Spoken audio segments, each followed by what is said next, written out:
شہر حیدرآباد میں ایمرجنسی صورتحال پر قابو پانے غیر معمولی انتظامات، پانی کی فلنگ اسٹیشنوں کا قیام، حادثات پر ٹینکر سے پانی کی سربراہی کے لیے تیار۔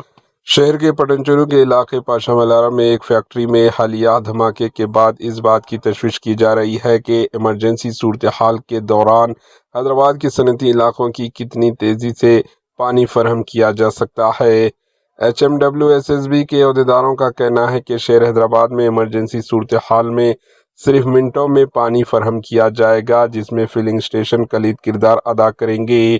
بال نگر صنعتی علاقے میں 3 بڑے واٹر فلنگ اسٹیشنز فتح نگر، موسیٰ پیٹ اور بھارت نگر کے ذریعے خدمات انجام دی جاتی ہے۔ فتح نگر صرف 3 کلومیٹر کے فاصلے پر ہے، جو حادثے کے وقت ٹینکرز 10 منٹ میں بال نگر کے صنعتی علاقوں میں پہنچے جا سکتے ہیں۔ HMWSSB بال نگر کے مینیجر انل کمار نے کہا کہ لنگم پلی کے بورویل سے پانی کا ذخیرہ کیا جا رہا ہے اور ایمرجنسی صورتحال میں اضافی ٹینکرز کو بھیجا جا سکتا ہے۔ چرلا پلی کا صنعتی مرکز اور بھی بہتر پوزیشن پر ہے۔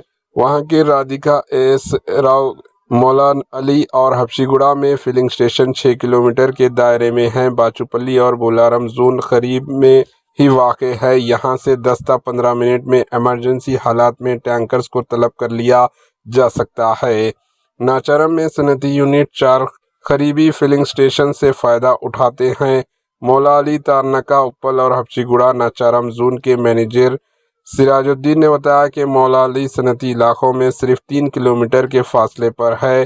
ہم واقعے کے وقت ٹینکر کو فوری روانہ کرنے کو یقینی بنا رہے ہیں۔ Bureau report, AHN news. AHN news کے YouTube چینل کو سبسکرائب کریں اور بیل آئیکن کو دبانا نہ بھولیں تاکہ آپ کو ہر نئی آنے والی ویڈیو کا نوٹیفیکیشن بر وقت مل سکے۔